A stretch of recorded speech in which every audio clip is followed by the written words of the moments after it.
All right, everyone, welcome back to another edition of Ideal Me. Of course, I'm your host, Lamar Whitby, and my guest today is none other than, man, I've known her, it's crazy to think, but it's been like 10 years. It's really been 10 years. Um, wow, I am getting old. So, yeah, longtime friend, uh, beautiful soul. She has the nickname Smiley for a reason. She's always in great spirits. Youth counselor Michelle Thomas.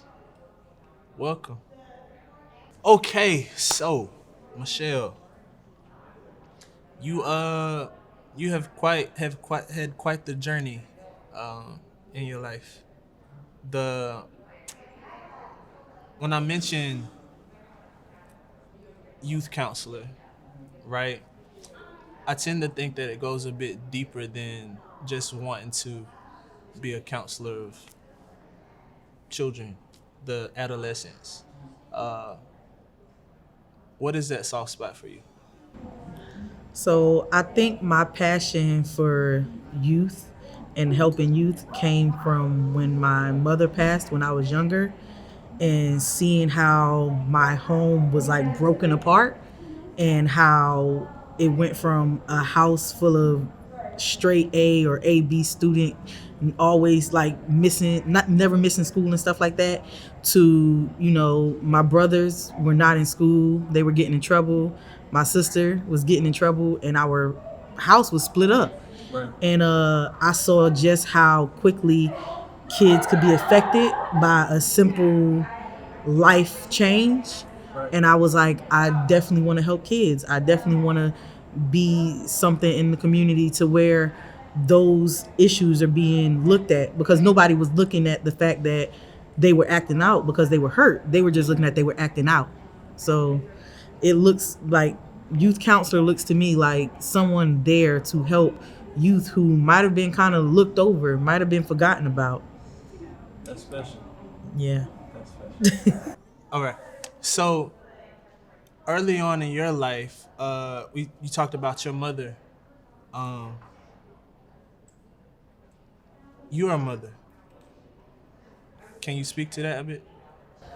So I was 18, moving into my sophomore year in college, and I found out that I was expecting a child.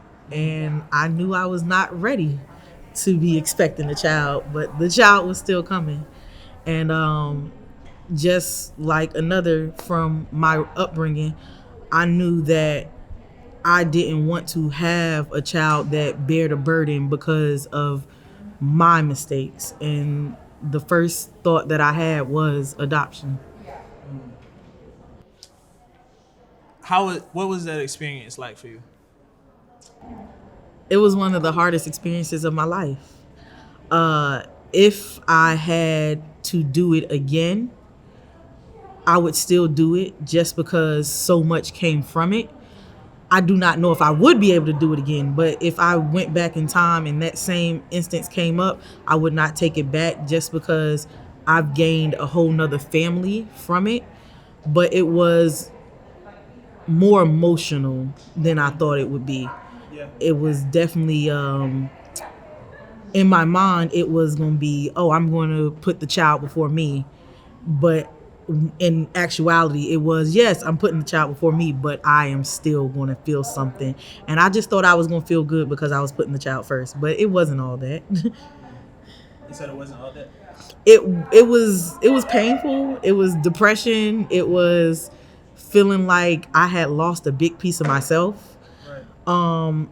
But I think when the dust cleared and when I looked for help with the people around me, it was a great experience. And like I said, I've gained a whole nother family. I've gained a lot of, I would say, life experience from it. And if I knew someone else that was in my predicament, I wouldn't hesitate to offer that as an option. But just make sure that they know to have a support system there. Because I did do it without a support system. None of my family knew when I was pregnant. I didn't tell them until after. Whoa. Yeah. So that's a wow. What why wait? We're gonna go to black families and how everything is very traditional a lot of the times. And I know my family, and I knew when I told them their thing was gonna be okay. We're gonna keep the baby. We're gonna figure this out because it's happened with my siblings, and I saw that happen with my mother and my father and my uncles, and so I knew if I told them, their first thing was going to be to talk me out of it. And I knew it wasn't their decision to make because it was not their, I wouldn't say mistake, but he wasn't a mistake, but it wasn't their mistake. And when I did finally tell them, they said exactly what I thought. Oh, you got an aunt in Philadelphia. You got us. And it was like, I have all these people. But in actuality, it would have been mostly on me. Right. And like I said, I wasn't ready for it. Right. So that was a responsible decision for you. Yes. Yeah. So how would you, for those listening, what is the importance of adoption in that adoption process? Why is that so important?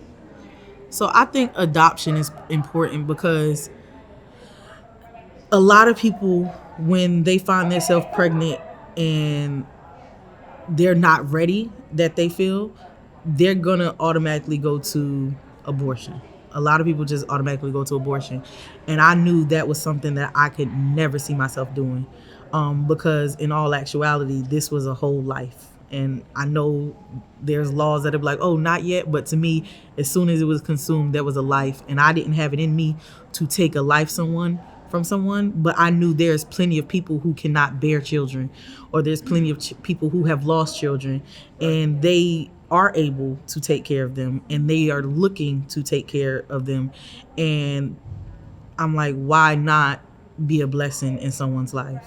And I think that was always my end goal, and that's what I got. With all of your experiences uh, and the things that you've been through, what would you say the ideal version of you is? What does that look like? Who is the ideal you? The ideal me. So the ideal me is a pillar in the community.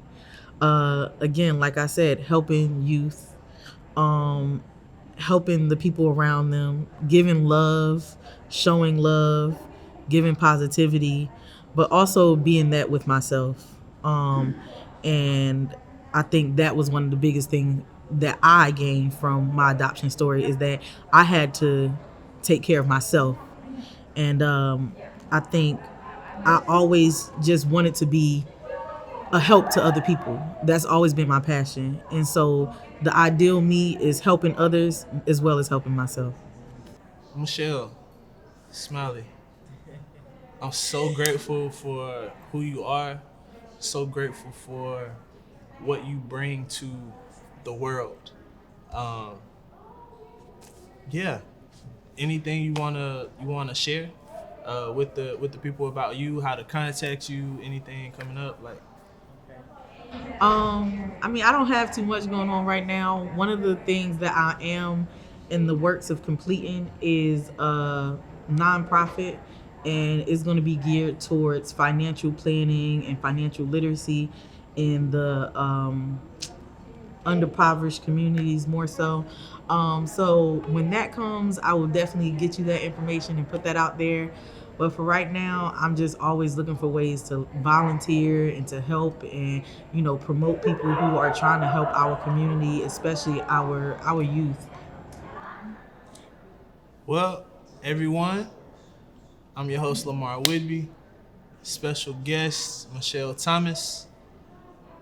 Ideal me. That'll do it.